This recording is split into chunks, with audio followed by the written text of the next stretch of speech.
Nakabili na tayo guys ng ating gum. Ayan na. Na-try natin sa bahay guys. Hindi ko gano'n. So natin dito siya binili. Ayan, diba? Yata dito guys. Puro mga pampers din. Yung mga yan. Belt yata. Wala.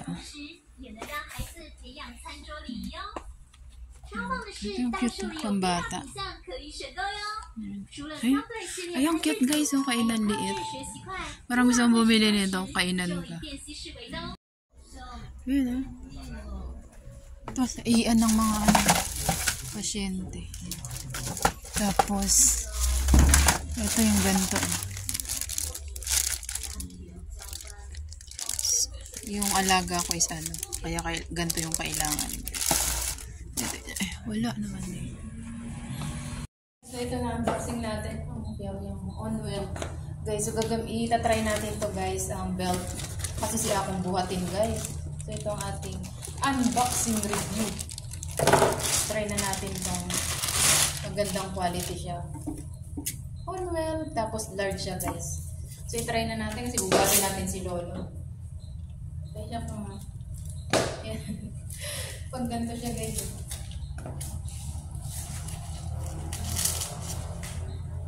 Tapos, ayan siya. Ayan siya dito.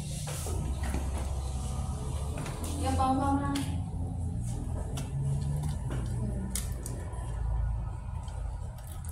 Kaya pa, wala ang sito.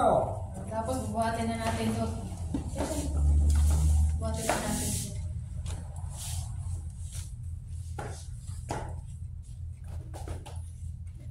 Buhatin na natin.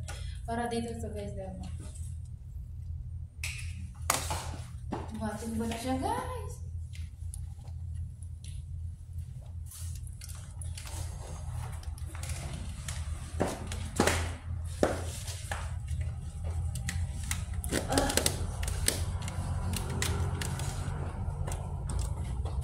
So, ayan guys, nabuhat na natin siya.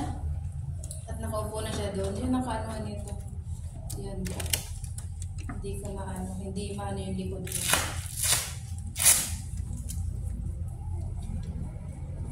Tapos yung pinakala niya is may bakal siya dito guys.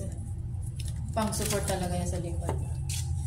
So, maya-maya siya bangon, upo, pabuhat-buhat guys. Sa binubuhat. Magaang naman siya. Pero kailangan gumamit nito.